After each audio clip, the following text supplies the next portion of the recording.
Hello students, मैं Rajesh sir science school of mathematics की तरफ से आपका स्वागत करता हूं। मैं अभी आपको 11th क्लास का कोऑर्डिनेट सिस्टम पढ़ा रहा हूं। इससे पहले मैं ऑलरेडी 2 लेक्चर ले चुका हूं, जिसमें मैंने आपको बेसिक्स, फिर आपके distance formula, application of distance formula and collinear आपको बता चुका हूं। अब ये सब जो कंसेप्ट मैंने जो बताया, इस पर मैं आपको क्वेश्चंस करवा रहा हूं। तो आप एक क्वेश्चंस करने से पहले आप मेरे पुराने लेक्चर्स आप पहले देख लीजिए, उसके फॉर्मूलाज वगैरह आप समझ लीजिए, नोट डाउन कर लें। फिर आप इस लेक्चर्स पर आए तो आपको बहुत अच्छे से समझ में आएगा। और अगर आपके तरफ से कोई लेक्चर की डिमांड है तो लेक्चर्स भी आप कमेंट में लिख सकते हैं। मैं वो लेक्चर्स या वो टॉपिक जो आप लिखिएगा उस पर मैं जल्दी से जल्दी लेक्चर्स बना के आपको डाल दूंगा। और अगर आपको अपने डाउट क्लियर करना है या आपको स्टडी मटेरियल चाहिए या लाइव लेक्चर चाहिए तो मेरे टेलीग्राम चैनल ज्वाइन कर सकते हैं, जिसका कि लिंक डिस्क्रिप्शंस में दिया हुआ है। तो अपन स्टार्ट करते हैं। कुछ क्वेश्चंस आपको मैं बता रहा हूँ।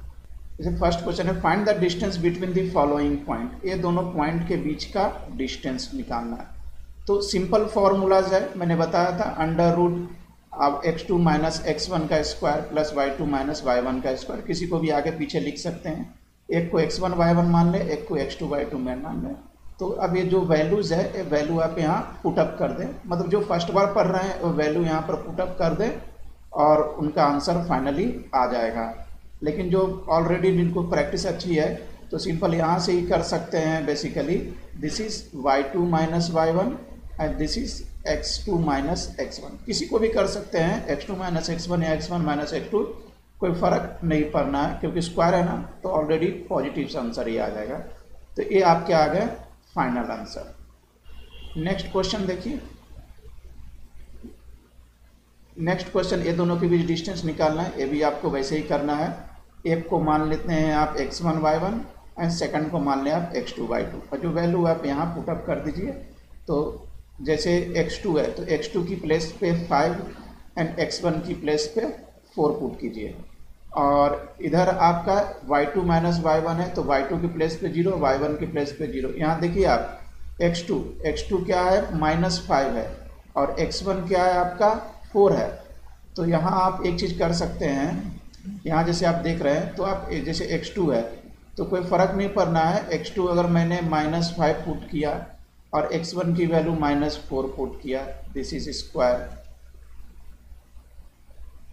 और y2 माइनस y1 तो 0 ही है तो कोई फ़र्क नहीं पड़ना है। तो माइनस 5 माइनस 4, तो यहाँ भी आप कीजिएगा, क्या कीजिएगा कि माइनस कॉमन निकालेंगे तो ये क्या हो जाएगा, बेसिकली 5 प्लस 4 का होल स्क्वायर।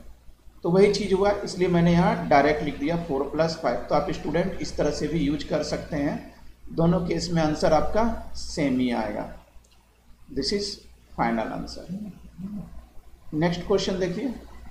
अब इसके बीच डिस्टेंस फार्मूला निकालना है। अगेन आपको वैसे ही करना है, डिस्टेंस फार्मूला पहले लिख लेना है। एग्जाम में बनाने से पहले एक को x1 y1 माने, दूसरे को x2 y2 माने। तो जैसे फार्मूला लगा x2 माइनस x1, मतलब माइनस 4 माइनस 0 या 0 माइनस 4, जिसको भी हो। जैसे मैंने पहले ही बताया था आपको कि आप ये फार्मूला लिखिए या ये फार्मूला लिखिए, x1 माइनस x2 का whole square plus y1 minus y2 का होल स्क्वायर। ऐसा कुछ फर्क नहीं पड़ना है। डैट मीन्स आप माइनस 4 माइनस 0 का होल स्क्वायर लिखिए या आप 0 माइनस प्लस 4 का होल स्क्वायर लिखिए, कि दोनों के केस में आएगा आपका सेम ही आएगा। और y2 आप लिख सकते हैं 3 माइनस 0 या 0 माइनस 3, क्योंकि स्क्वायर है तो पॉजिटिव ही आएगा, कोई फर्क नहीं पड़ना। This is the final answer. एक और क्वेश्चन प्रैक्टिस करते हैं। अब इसमें भी सबसे पहले आप फॉर्मूले लिखिए, डिस्टेंस फार्मूला। तो डिस्टेंस फार्मूला आप जो भी हो, कुछ भी फार्मूला लिख सकते हैं आप। जैसे x2 माइनस x1 है तो आप किसी को भी रखिए, एक को x1 y1 मान लें, दूसरे को x2 y2 मान लीजिए।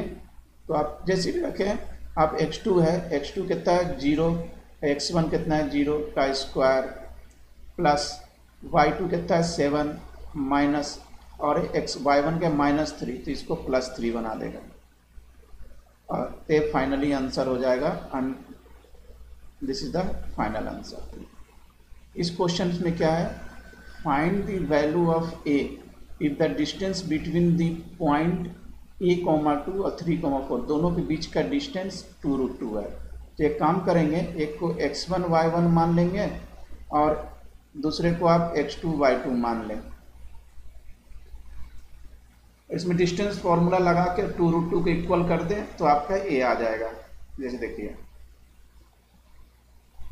वही चीज़ है, x2 माइनस x1 मतलब ये क्या हो जाएगा, x1 माइनस a माइनस 3 का स्क्वायर 2 माइनस 4 का स्क्वायर का रूट, इसको 2√2 के इक्वल कर दीजिए। ठीक है, तो ये आपका आ गया। और यहाँ क्या लग जाएगा आपको, a माइनस बी का होल स्क्वायर का फॉर्मूला लग जाएगा, a square plus B square minus 2ab और 2 माइनस 4 माइनस 2 का स्क्वायर कितना होगा 4 हो जाएगा। तो a फाइनली आ गया आपका a square minus 6a plus 13। अब इसको किसके इक्वल कर देना है आपको, 2√2 के इक्वल कर देना है। अब क्या करेंगे, दोनों साइड स्क्वायरिंग करेंगे तो आपका रूट हट जाएगा, रूट हट गया। अब ये आ गया आपको, अब 8 को क्या कर दे 13 की तरफ ले जाए तो ये आपका आ जाएगा दिस, या 13 को 8 की तरफ ले जाए, कैसे भी ले जा सकते हैं, कोई प्रॉब्लम नहीं है। तो ये finally a square minus 6a plus 5। अब इसको आप सॉल्व कर लें जैसा कि आपने 10th में किया है, उस हिसाब से सॉल्व कर लें। माइनस 5a माइनस a तो कितना minus 6a plus 5 equal to 0। यहाँ a कॉमन तो हो गया a minus 5 minus 1 common, this is a minus 5 equal to 0। This is a minus 5 and a minus 1 equal to 0। तो a की value आ गई 1,5 आ गया। नेक्स्ट क्वेश्चन देखिए, कि find the point on x axis which is equidistance from point in the, मतलब आपको क्या करना है कि x एक्सिस पे एक पॉइंट लेना है। मान लिया कोई पॉइंट मैंने P लिया x एक्सिस पे, तो x एक्सिस का कोऑर्डिनेट क्या होता है x, 0 क्योंकि y 0 होता है। अब कोऑर्डिनेट लेने की ज़रूरत नहीं है, अब दो से डिस्टेंस है, दोनों से डिस्टेंस इक्वल है। मान लिया कि अगर मैं एक्यूरेट फिगर बनाना चाहूँ तो एक्यूरेट बनाओ तो भी कोई दिक्कत नहीं बना, और ये आपका हो जाएगा B, दिस इज -3,4। कह रहा है कि ये दोनों डिस्टेंस आपका क्या है इक्वल है, मतलब इसमें क्या कर देंगे ये इक्वल टू PB लगा दें और दोनों तरफ डिस्टेंस फॉर्मूला लगा दें तो आपकी वैल्यू फाइंड आउट हो जाएगा। ठीक है, दिस इज P, x0। अब x1 y1 ए लगाया। अब डिस्टेंस फॉर्मूला एक का निकाल लेते हैं पहले, PA या AP जो भी बोले, इससे डिस्टेंस फॉर्मूला निकाल लिया। या आप चाहें तो एक साथ भी फॉर्मूला लगा दें, कोई फ़र्क नहीं पड़ेगा। आप चाहें तो यहाँ स्क्वायरिंग करके दोनों का एक साथ लगा दें फॉर्मूला, कोई फ़र्क नहीं पड़ेगा। या अलग अलग भी आप फाइंड आउट करें तो कुछ फ़र्क नहीं पड़ना। यहाँ a माइनस बी का होल स्क्वायर का लगेगा, a square plus B square minus 2ab का फॉर्मूला लगेगा। फॉर्मूला लगा के इसको सॉल्व करें तो ये आ गया। उसी प्रकार नेक्स्ट पॉइंट निकाल लेते हैं, BP निकाल लेते हैं। तो BP को भी वैसे ही आपको फॉर्मूला लगा के, जैसे a माइनस है ना, तो एक काम कर सकते हैं, माइनस कॉमन निकाल के दोनों को प्लस करके a प्लस बी का होल स्क्वायर का भी फॉर्मूला लगा सके, आ गया। अब दोनों इक्वल डिस्टेंस हैं तो दोनों को क्या करें इक्वल कर देते हैं, distance of AP and equal to distance of BP, तो दोनों को इक्वल कर दिया। अब रूट आ गया तो क्या कर सकते हैं, दोनों साइड स्क्वायरिंग कर दे दें तो आपका रूट हट जाएगा। तो जैसे स्क्वायरिंग किया रूट हट गया, ये आ गया। तो अब यहाँ क्या होगा, अब सबको एक तरफ ले जाए, या तो सबको लेफ्ट साइड ले जाए या सबको राइट साइड ले जाए। तो एक्स स्क्वायर से एक्स स्क्वायर कैंसिल आउट, और -14x माइनस 6x कितना हो जाएगा आपका -20x, और 85 में से 25 गया प्लस 60। अब 60 को एक साइड कर दें तो x बराबर, तो माइनस से माइनस कैंसिल आउट, तो x बराबर 60/20। तो आंसर शुड बी C आ गया। This is the most important question है, ये क्वेश्चन बेसिकली एग्जाम में पूछे जाते हैं। नेक्स्ट क्वेश्चन देखिए, find the relation between x and y if the point this is equidistance from this, इस पॉइंट का। तो इसमें भी आपको वैसे ही करना है जैसे अभी क्वेश्चन बनाया ना, वैसे ही करना है। मतलब इसको मान लेते हैं आप P मान लें, और एक को मान लेते हैं A, और दूसरे को मान लेते हैं B, और यहाँ भी लगा दीजिए PA इक्वल टू PB। ठीक है, तो PA इक्वल टू PB लगा देंगे तो ये हो जाएगा आपका x -6 का स्क्वायर प्लस वाई प्लस 1 का स्क्वायर इक्वल टू, यहाँ लगा देते हैं आप x माइनस 2 का स्क्वायर प्लस y माइनस 3 का स्क्वायर। अब इसको सॉल्व कर लीजिए, स्क्वायरिंग करके रूट हट जाएगा और यह a माइनस बी का होल स्क्वायर का फॉर्मूला लग जाएगा, plus 36 plus Y square 2y plus 1 ये इक्वल हो जाएगा X square minus 4x plus 4 plus Y square minus 6y plus 9। अब इसको सिंप्लीफाई कर देंगे, एक्स स्क्वायर से एक्स स्क्वायर, वाई स्क्वायर से वाई स्क्वायर, ये माइनस 12 से एक 12x है और 4x है, तो इधर आ गया तो ये हो जाएगा आपका माइनस 8x और ये माइनस 6y है 2y, इधर हो जाएगा प्लस 8y और इधर हो जाएगा 37 और इधर हो जाएगा 9 प्लस 4 13 माइनस 13 इक्वल टू 0। ठीक है, अब इसको सॉल्व कर लीजिएगा तो आंसर हो गया। या देखिए ये भी वही चीज़ें सॉल्व कीजिए, दिस इज कैंसल आउट, ये आपके answer, this is the x minus y equal to 3 is the final answer. Next question देखिए, so that the points are collinear, और कोलिनियर का भी आपको मैंने कंडीशंस फॉर्मूला बताया था। आपको क्या बताया था कि अगर मैं इसको a मान लूँ, इसको b मान लूँ, ये c मान लूँ, तो कोलिनियर का क्या फॉर्मूला बताया था, किसी भी दो का sum ab plus b c equal to C a या b c plus C a equal to A b या c a plus A B equal to B c, तो तीनों में से कोई भी सेटिस्फाई हो सकता है। तो अगर तीनों में से कोई भी एक सेटिस्फाई होगा मतलब दैट इज द कोलिनियर। तो ए बी निकाल लो आप डिस्टेंस फॉर्मूला से, this is root, b c निकाल लो, this is also distance formula से, एंड सी ए भी निकाल लें, this is also distance formula लगा के निकाल लो। अब आप देख रहे हैं कि A B plus b c बराबर क्या हो रहा है, basically c a, that is A B c are collinear. Next question है, so that points this form an equilateral triangle. Equilateral triangle का भी मैंने आपको कंडीशंस बताया था।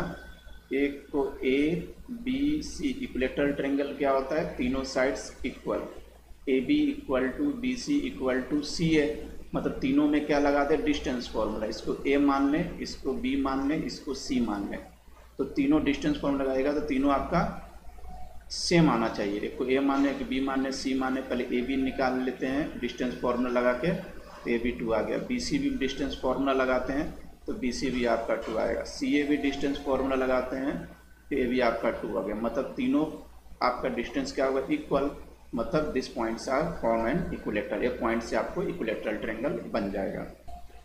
नेक्स्ट क्वेश्चन है, so that the points form a right angle triangle. तो मैंने जितने भी फॉर्मूले बताए ना उस पर सब पे मैं एक एक क्वेश्चन बता रहा हूँ।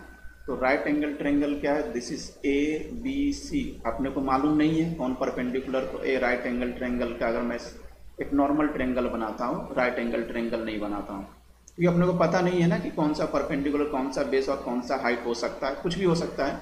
तो राइट एंगल ट्रायंगल का जो कंडीशन बताया था पाइथागोरस थ्योरम, कि किसी भी दो का square, A B square B C square equal to C A square, B C square plus C A square equal to A B square and C A square plus A B square equal to B C square. तो किसी भी दो के square का सम तीसरे के बराबर होना चाहिए, तो राइट एंगल ट्रायंगल। अगेन इसमें भी आप डिस्टेंस फॉर्मूला लगा दीजिए,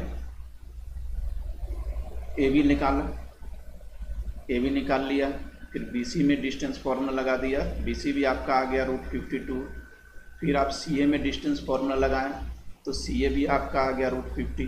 अब देखिए दो का स्क्वायर तीसरे के बराबर है, तो आप देख रहे हैं कि आप ए बी और सी ए का स्क्वायर कीजिएगा तो रूट हट जाएगा, 50 प्लस 252 हो जाएगा, और इधर है √50 इसका भी स्क्वायर 52, मतलब A B plus A B square plus C A square बराबर क्या हो रहा है, बी सी स्क्वायर हो रहा है। तो this is A B c form है राइट एंगल ट्रायंगल।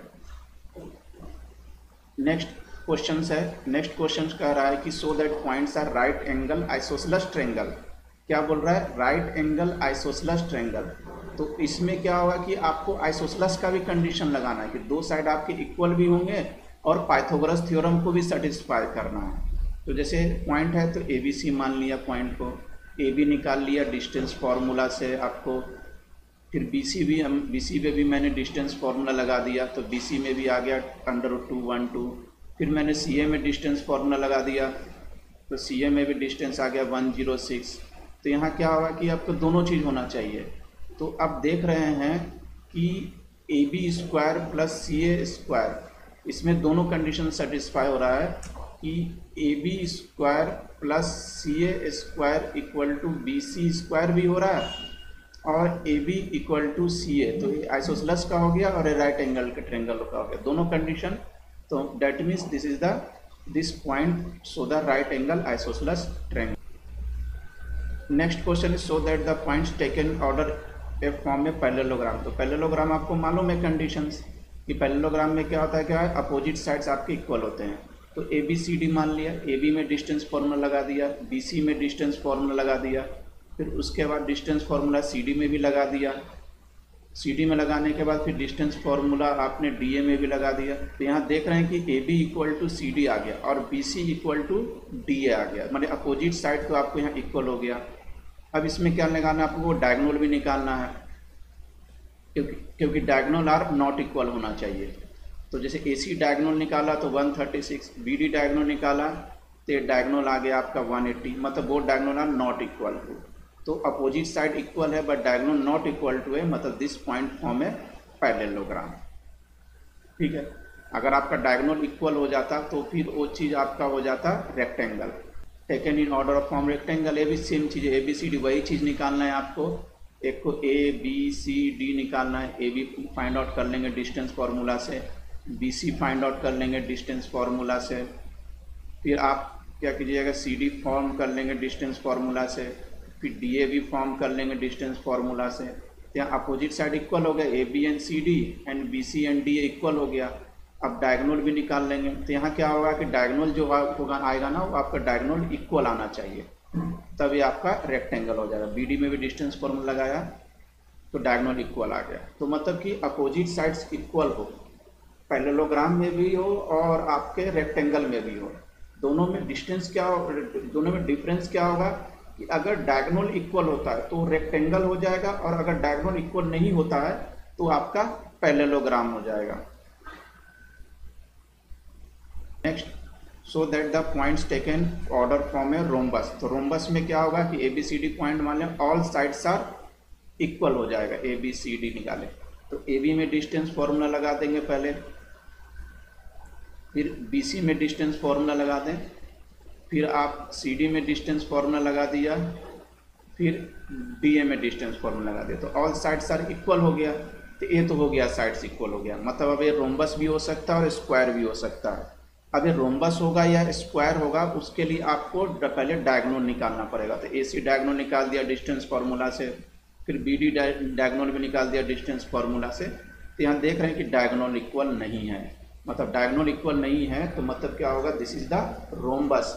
अगर डायगोनल इक्वल हो जाता तो ये स्क्वायर हो जाता। तो हमेशा ख्याल रखिएगा कि सभी साइड्स निकालने के लिए के बाद आपको डायगोनल भी निकालना कंपलसरी है, सिर्फ साइड्स निकालने से काम नहीं चलेगा। तो ये मैंने आपको कुछ क्वेश्चंस जो थ्योरी पोर्शन बताए थे उस पर मैंने कुछ क्वेश्चन आपको प्रैक्टिस करवा दिए। आगे क्लास में मैं आपको और भी कंसेप्ट बताऊंगा और उस पर क्वेश्चन बताऊंगा। अगर आपको लेक्चर्स अच्छे लग रहे हैं तो मेरे चैनल को लाइक करें, सब्सक्राइब करें और कमेंट जरूर से दें कि आपको मेरे लेक्चर कैसे क्या लग रहा है।